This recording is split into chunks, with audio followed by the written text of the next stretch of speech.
Welcome back to We'll Drink for Travel TV. I'm your host, Ashley Tuck, and today I'm here with Crowns and Hops co-founder and all-around boss, woman extraordinaire, Miss Beny Ashburn. Thank you so much for joining me today. Of course. Thank you so much for having me. Yeah, we did the James Beard panel together a few weeks ago, and I was like, I need her on there. National Beer Day is coming up next week, so I'm like, we gotta get her in for Spirit Spotlight. So let's jump right in. Tell me a little bit about yourself, and why and when you started Crowns and Hops. Well, first off, what you didn't mention is that you did a phenomenal video highlighting our island Anomaly beer, which is our stout with toasted coconut, but you creating a really amazing cocktail experience, which I think is so important to just understand how versatile craft beer can be. And even if people say, "Oh, I don't drink beer," there's so many things you could do with it. It's not Heineken, it's not Corona.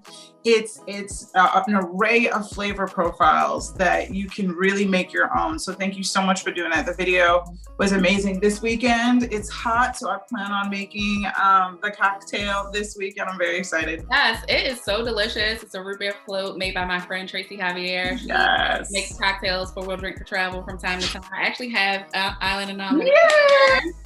Yeah, it's so good.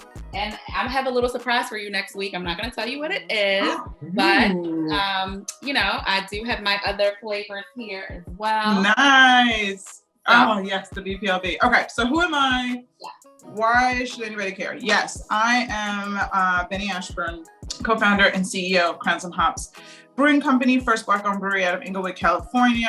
My co-founder, Tio Hunter, and I, about 6 years ago, really set out on a mission to diversify and to, fill this void of Black and brown people in the craft beer space completely. And that's from the front-facing, consumer side, from ownership perspective. We knew there were people of color drinking craft beer, right? I think because we were, Tia was more specifically, and I got into the culture of craft, which I'll touch on in a second as well.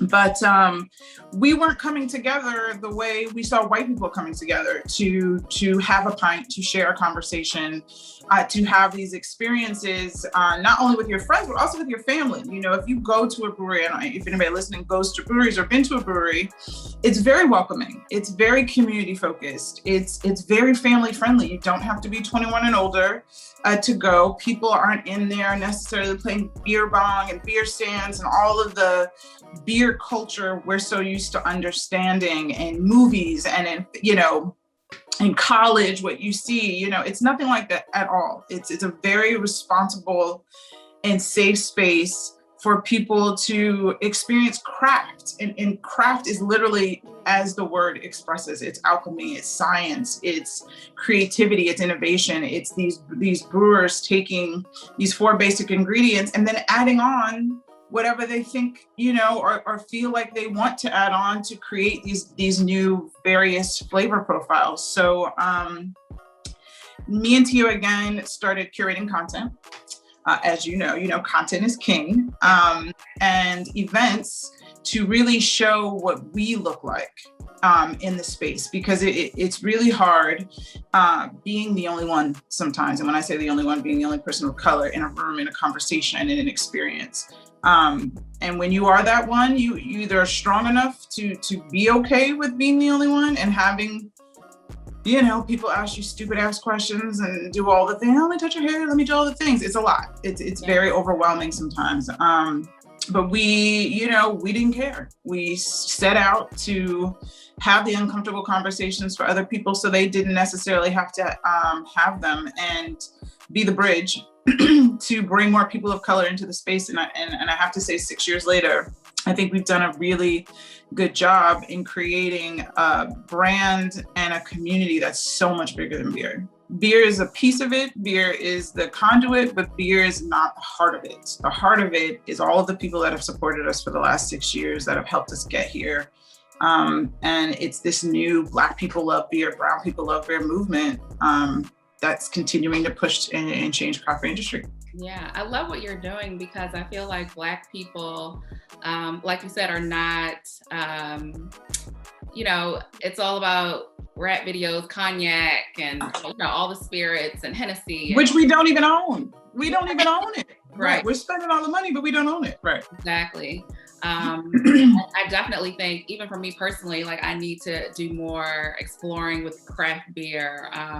So I was excited to try your products, and they're amazing. Like I love like just the flavors that come through that you don't expect, like the Island Anomaly has the coconut, it was delicious. I'm like, wow, I think I'm a beer fan now. So you and Tio, I actually read somewhere that you guys met on Tinder. We did. We met on Tinder 6-7 years ago.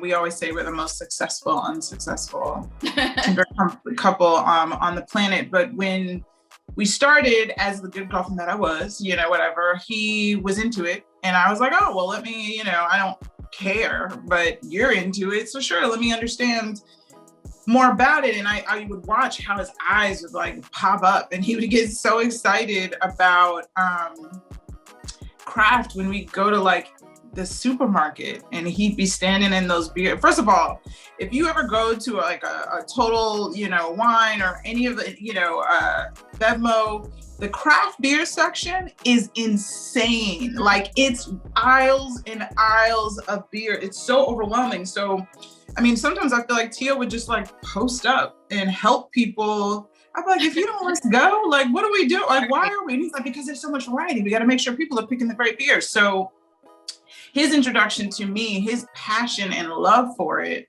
me as a marketer, my background is creative marketing and advertising. I used to produce TV commercials.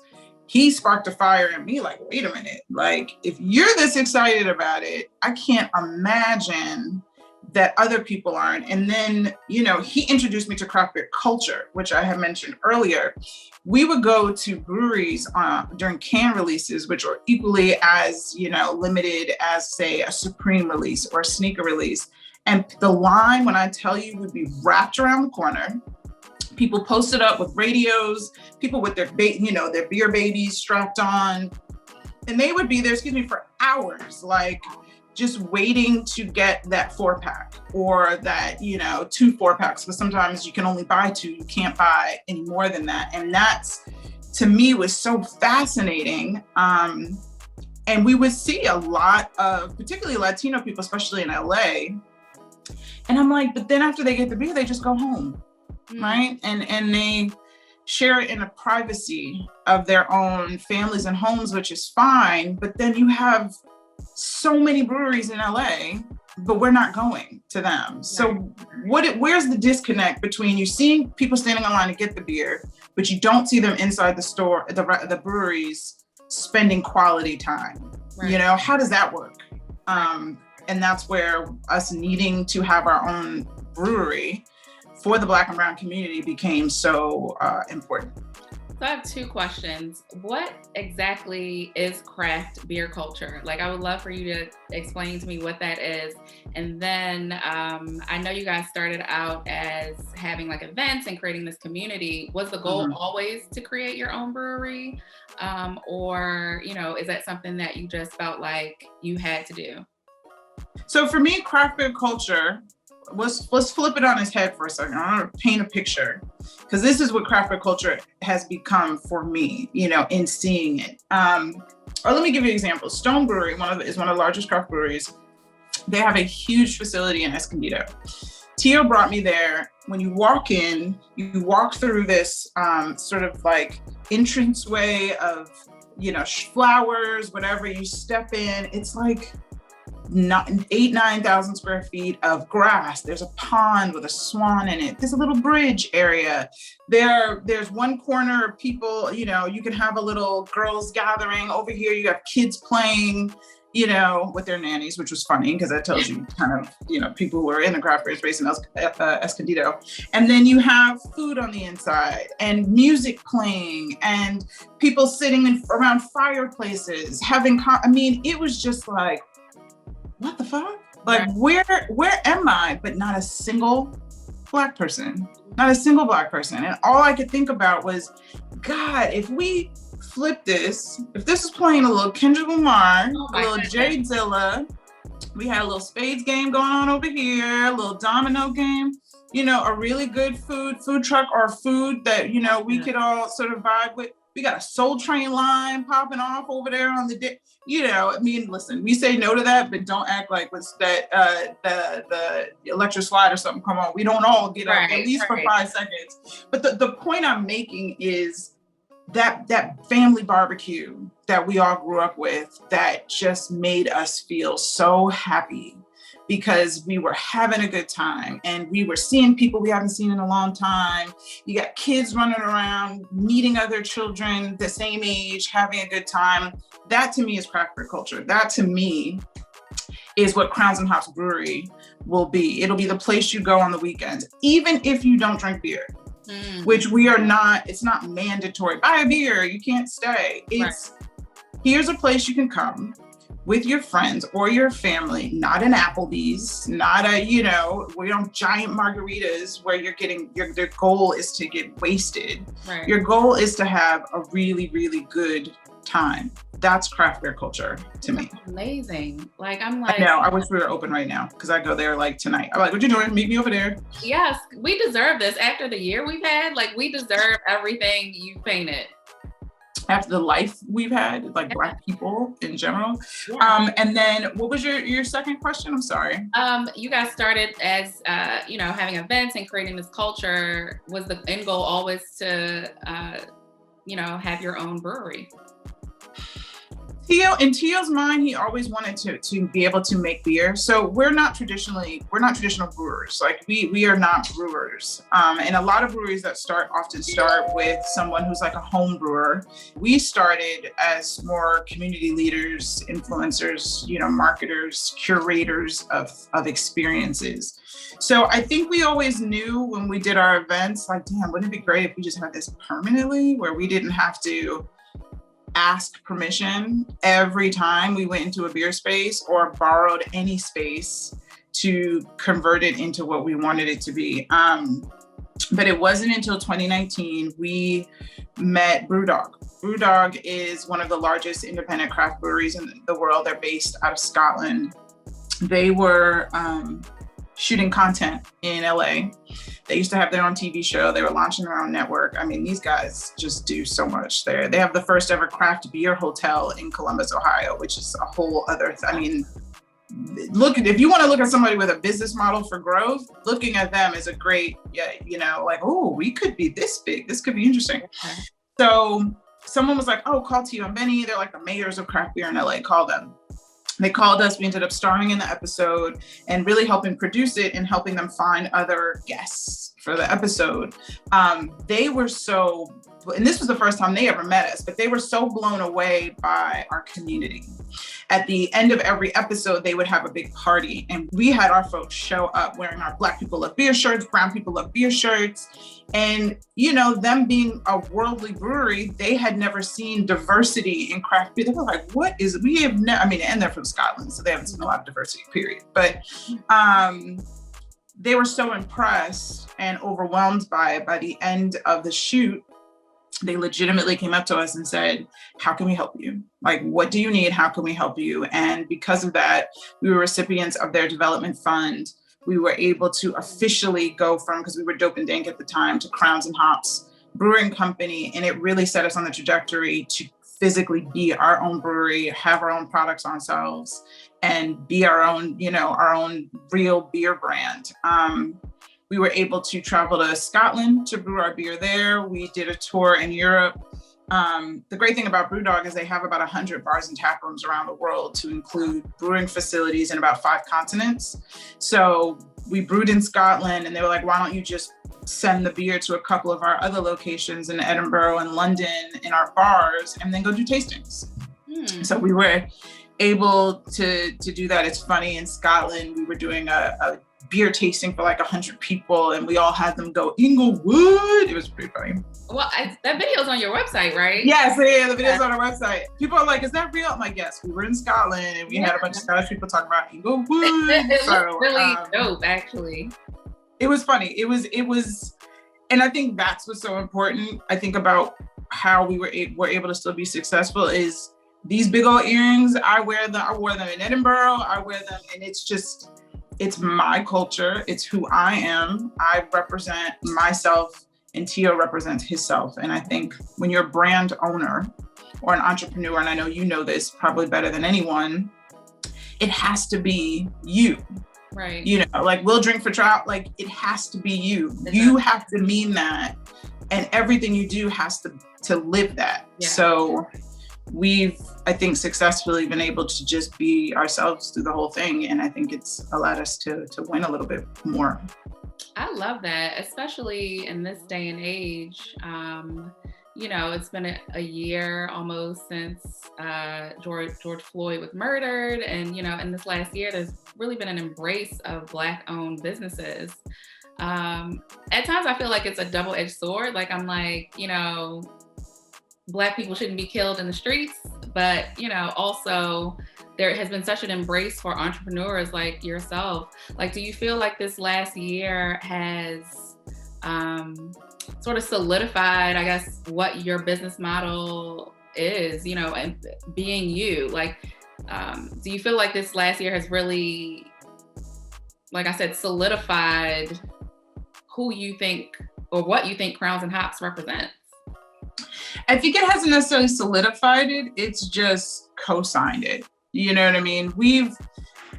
Before it was cool to care about Black people, basically, right. Which is what last year, unfortunately, and again, it is a double-edged sword, right? Because I'm saying that with a bitter tone in my voice, but honestly, there were so many opportunities allotted to Black businesses. If you were ready, you would win, period. If you were ready, you were prepared, you had your ducks in a row, opportunities, money, you know, was being thrown at you, and it was up to you to take advantage of that for those who were prepared. So for us, I think particularly in the craft beer industry, people are like, oh, right, you guys have been talking about the discrepancies and the systemic racism that is, you know, and I wouldn't say systemic racism is happening in breweries necessarily. There's so much more to it than that. You know, if a white person is a brewer and they open up a brewery, if they don't like hip hop music or anything similar related to that culture, why would they be playing it? Why would the brewery represent that?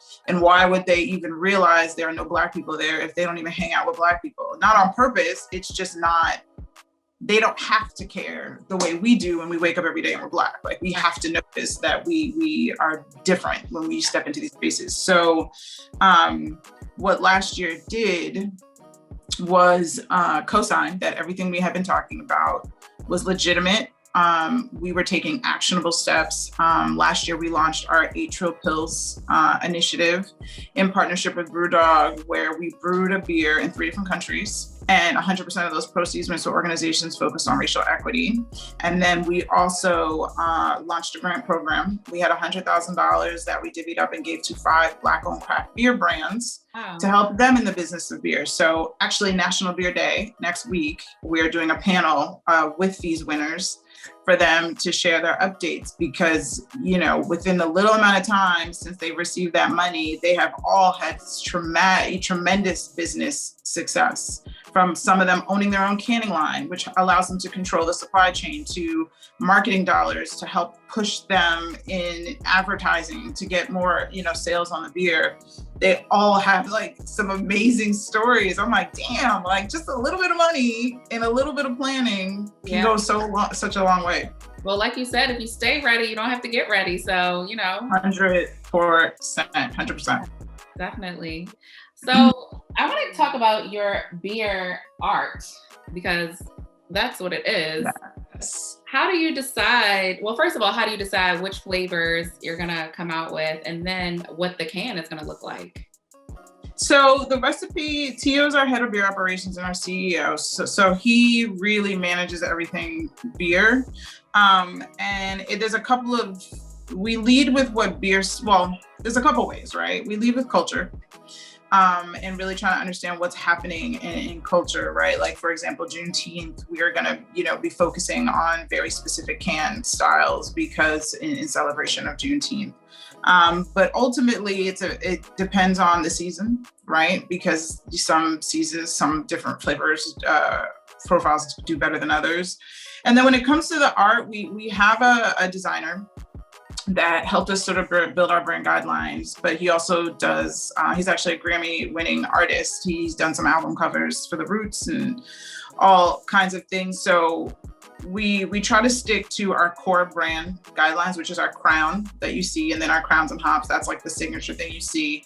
But the great thing about craft is you can be as creative and as innovative, as you want to. Mm-hmm.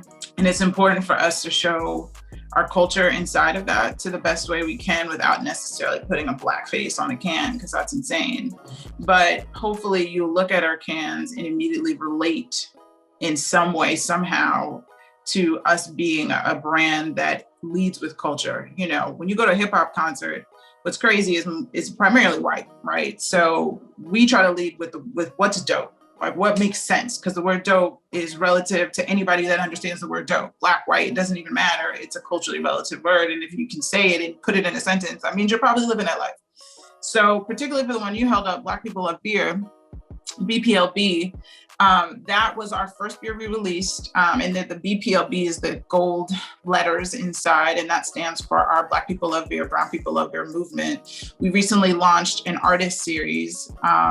This one, we partnered with an artist named Kiki Kitty. She is a fashion designer. She just happens to be my best friend, but she's also one of the most talented individuals that I just, like, literally my inspiration all day, every day. So we charged her with, hey, give us a piece of your art for Women's History Month. Nice. She creates these really beautiful Black female characters.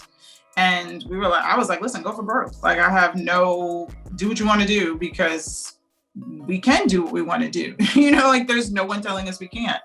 And she came back with that piece. It's called Black Joy. It represents all of the beautiful forms, colors, and energies of the Black woman. And it's funny, when I first saw the artwork, I actually cried, because I was like, wow, like, shit, like she put our whole foot in that. Like, God damn, like, this is like, woo, nobody's gonna see this again. Like, yeah, it's beautiful. Like, I just love how it's like, I don't know, it's just like Black woman personified. Like, I don't know, like just Venus or something. Like, it's gorgeous.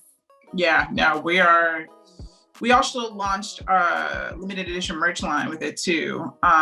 We did, some sweatshirts, a matching stretch pant. Like, I mean, she just, nice. I love it so much. But I think all of our can art,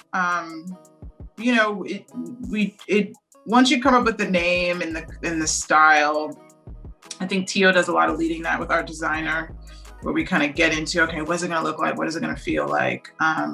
This one was specifically mine, so I am very excited about it. But normally Tio is our creative genius when it comes to can designs, because he lives that life. He loves it. I love it. So can you explain, like, do you guys, how many flavors, like, do you come out with a year? Do you have like a signature that, you always have? How does it work? Because if you go to the liquor store and you get like Bud Light, Boo, it's not the same. Yeah, okay. Yeah, no, it's not the same. So craft, what a lot of people don't know is the equivalent of a sommelier, and I never fucking say that word right, but the equivalent of a wine expert is a cicerone when it comes to beer. Like, you actually have to go to school, take a course to become an expert in beer. And that's because there are so many flavor varietals because they all come from different countries, Germany, and, it all, beer is so vast and people don't really understand that. So what we try to do once a month, we put out 4 beers a month, and we try to stick to the same sort of core flavor profiles, which is a Pilsner, which is the lighter beer, which is our Miles to Italy and our Beat Messenger. Then we have our stout, And you tried our island Anomaly, but our signature style is urban Anomaly. We do variations of that from imperial to coconut. Then we have our hazy IPA, which is the BPLB, which is one of the most popular styles, which is a little bit more of that fruit forward profile. And it's not quite as bitter as like your traditional IPA. And then we have our IPA, which is our Royal Versus that we just put out. It used to be Elevated Cypher, but we had some trademark issues there, so we have to change the name.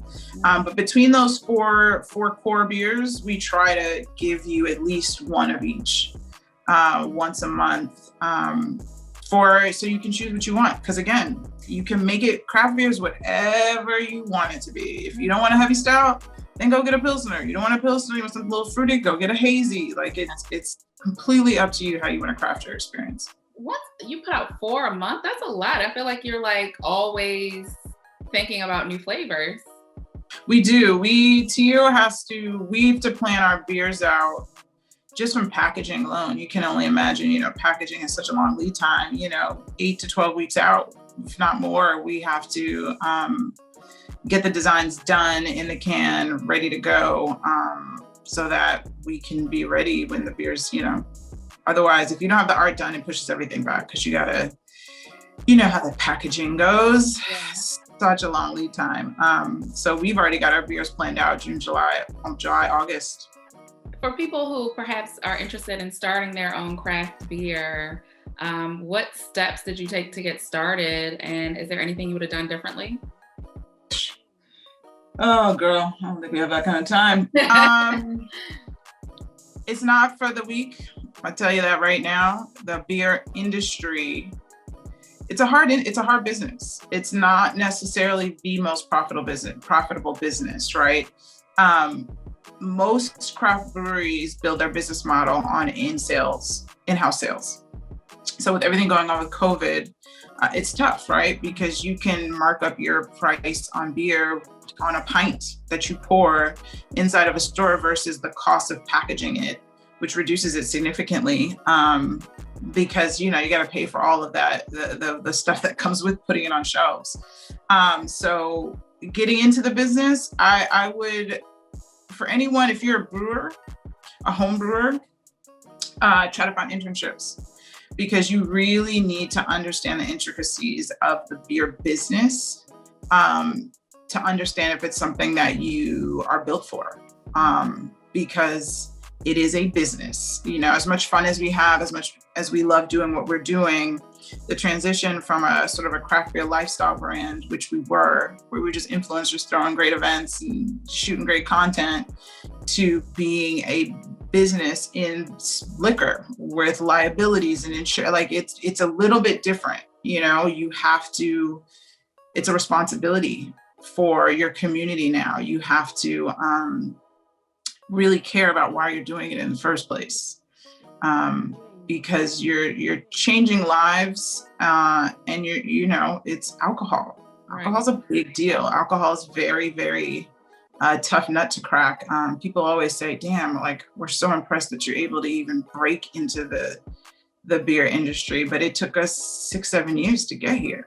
And that was us every single day, never not talking about diversifying the industry. Right. So, the 10,000 hours analogy is very real. And I think for anybody wanting to get in it, it's a great industry once you're in it, but you really got to understand why you're doing it, and you really got to care about the business of it. I love that, because I think people see Crowns and Hops now, and you guys are everywhere, but it didn't start out that way. Like, you put in that work. So I love that advice. What would you have done differently? I think we would have built a better business team, right? And I think a lot of people don't do that. A lot of breweries, often you'll find, either have one of the owners is a person in finance, one of the owners is a lawyer, one of the owners, which changes everything, because when you don't have to pay for those services, which can be very, very, very expensive, it's hard to build your business efficiently.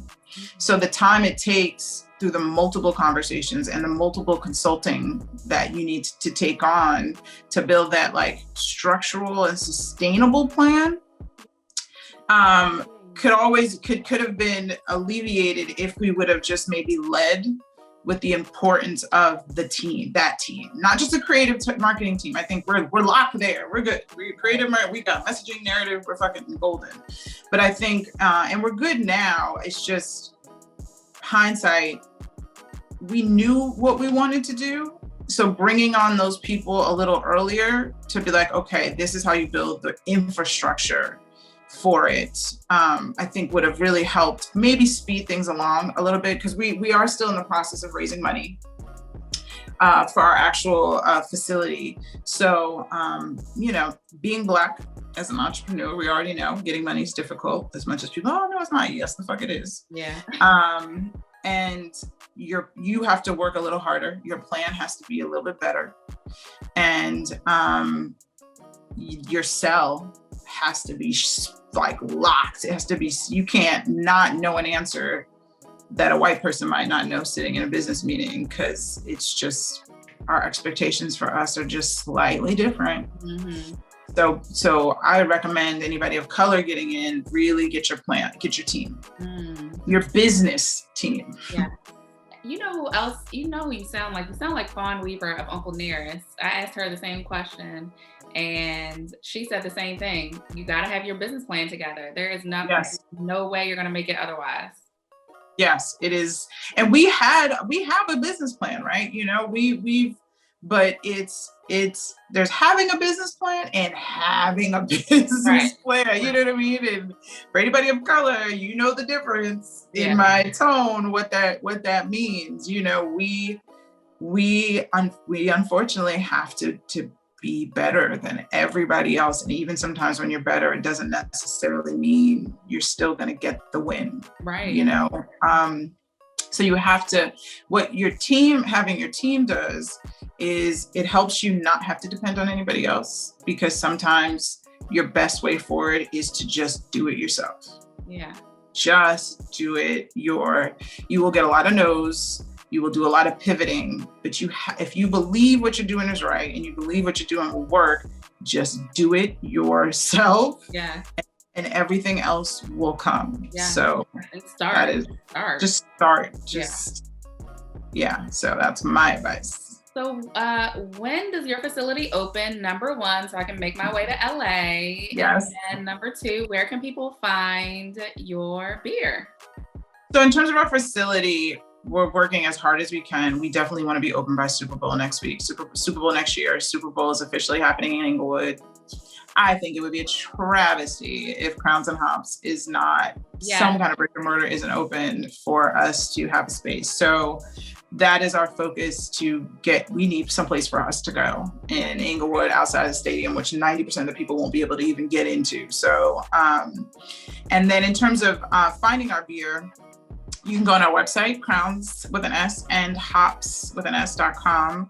We have a beer locator on our website. If you type in your zip code, you will be able to find a retailer closest to you. The one thing I will say, just as a caveat, every store doesn't carry every style, right? We can't necessarily control what they buy. So if there's a particular style that you're looking for that you see on our website or that you've seen on our Instagram, I would just call and ask if they have it. Some of the stores, if they're not the owners or the beer buyers and they answer, they might not even know they have us. So apologies for that too. But we're in Whole Foods specifically. So if you look in Whole Foods in Southern and Northern California, you should be able to find us. But right now we're only distributing for the most part in Southern and Northern California. We're working on expanding our distribution. But there are a couple of websites you can order online. It gets a little more expensive to ship it. Yeah.